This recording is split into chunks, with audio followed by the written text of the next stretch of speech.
అందరికీ నమస్కారము.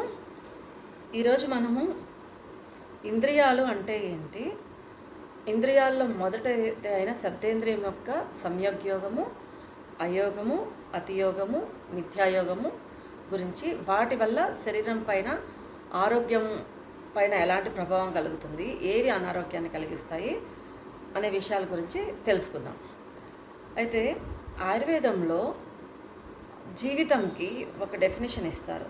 జీవితం అంటే లైఫ్ ఏంటంటే శరీరేంద్రియ సత్వాత్మ సంయోగోధారి జీవితం. శరీరము అంటే మన పార్థివ దేహం.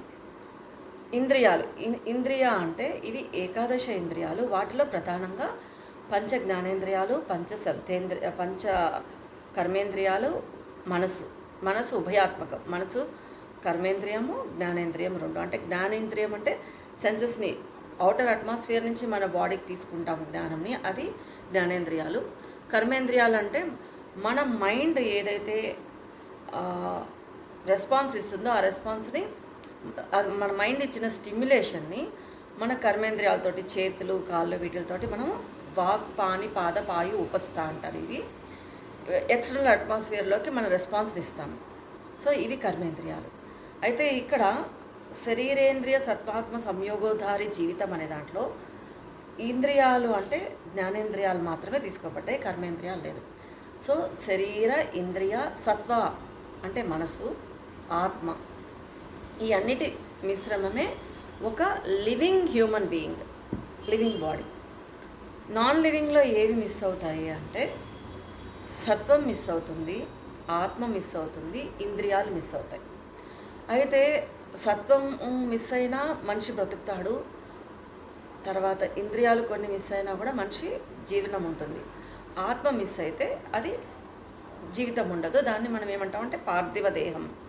దాన్నే మన లోకల్ లాంగ్వేజ్లో శవము అంటాము. సో బతికి ఉన్న వాళ్ళకి, చనిపోయిన వాళ్ళకి ఉన్న తేడా ఏంటి అంటే ఆత్మ ఉండడం, ఆత్మ లేకపోవడం.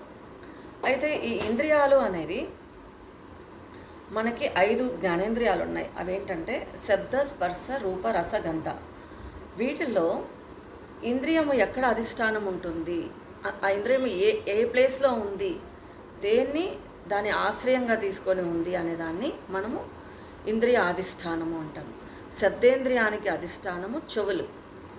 దీన్నే శ్రోత్రేంద్రియ అధిష్టానం అని కూడా అంటారు. శ్రోత్రం అంటే శబ్దము అని అర్థం.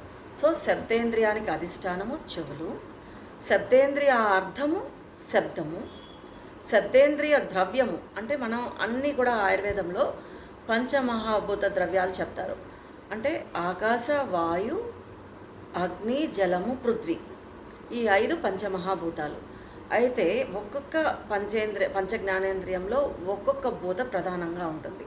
అంటే ఇది మన అట్మాస్ఫియర్లో ఉన్నటువంటి ఆ పంచమహాభూతాల్లో ఉన్న ఒక్కొక్క తత్వాన్ని ఒక్కొక్క ఇంద్రియము మన శరీరంలోకి తీసుకుంటుంది, ఎక్స్టర్నల్ అట్మాస్ఫియర్ నుంచి ఇంటర్నల్ అట్మాస్ఫియర్లోకి. సో ఈ శబ్దేంద్రియము శబ్దేంద్రియ ద్రవ్యము ఆకాశభూతము. సో ఇది ఆకాశభూతము శరీరంలో ఏ ఏ కర్మలను చేస్తుందో, ఏ శరీర రచనలో అంటే ఎనటామికల్గా శరీరంలో ఏవేవి కావాలో వాటన్నిటిని కూడా ఈ ఆకాశ మహాభూతం చేయడానికి బయట నుంచి మన శ్రోత్రేంద్రియము తీసుకుంటుంది వాటిని లోపలికి. అయితే ఇవి మనము బాహ్యం నుంచి ఆకాశ ద్రవ్యాన్ని, ఆకాశ తత్వాన్ని మన శరీరంలోకి తీసుకునేటప్పుడు అది మన శరీరానికి అనుకూలంగా, అది మనం ఏ మోతాదులో తీసుకుంటున్నామో, ఎంత కావాలో దాన్ని అంతే తీసుకోవాలి. ఎక్కువ తీసుకోకూడదు, తక్కువ తీసుకోకూడదు. మనం ఏ మోతాదులో తీసుకుంటున్నామో అనే దాని మీద ఆకాశీయ తత్వం మన శరీరంలో దాని యొక్క ఫంక్షన్స్ని కానీ, దాని యొక్క స్ట్రక్చర్స్ని కానీ ఫామ్ చేసుకుంటుంది.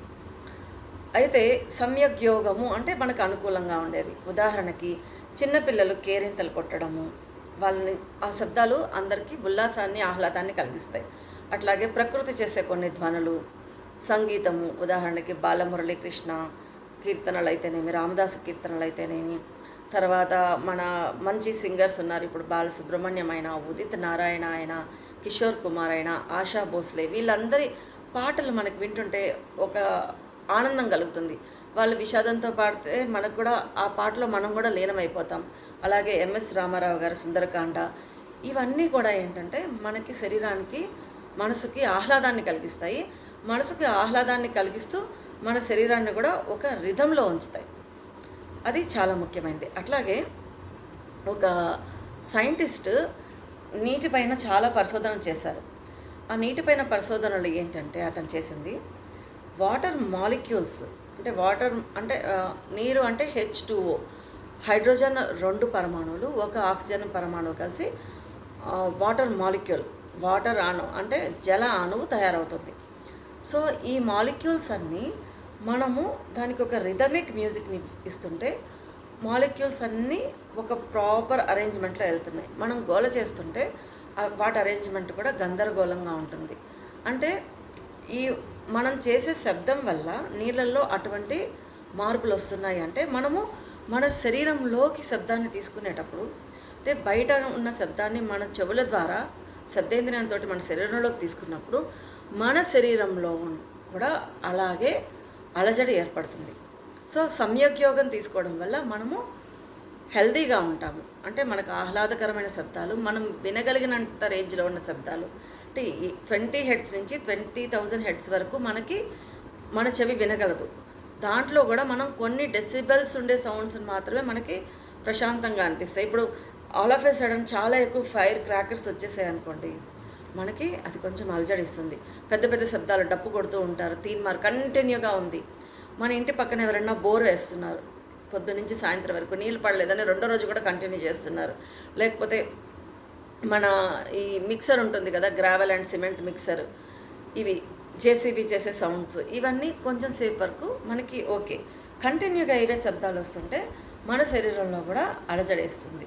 అలజడి వచ్చి మనకి శరీరంలో ముఖ్యంగా ప్రాణవాతము, వ్యానవాతము, తర్ప కఫము, సాధక పిత్తము ఇవి దెబ్బతింటాయి. అయితే మీకు ప్రాణవాతము, వ్యానవాతము, సాధక పిత్తము, తర్పక కఫము అంటే మీకు తెలియదు.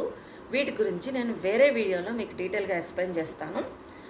అంటే ఇవన్నీ మనకు తెలియాలి. పూర్వం ఏంటంటే ఆయుర్వేదము ఒట్టి ఆయుర్వేద వైద్యులకు మాత్రమే ఉండేది కాదు. ఇప్పుడంటే సర్టిఫికేట్ కోర్స్ వచ్చింది, కాలేజీల్లో చదువుతున్నాం.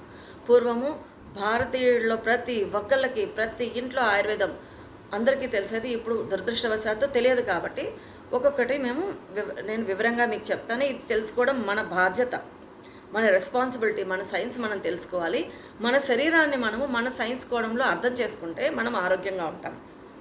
అయితే ఇప్పుడు అతియోగము, అయోగము, మిథ్యాయోగం వల్ల అయోగం అంటే అసలే ఇయర్ ప్లగ్స్ పెట్టుకొని అసలే వినకపోవడం. అతియోగం అంటే ఎక్కువగా వినడం, ఎక్కువగా కంటిన్యూగా ఒకటే లాంటి శబ్దాలు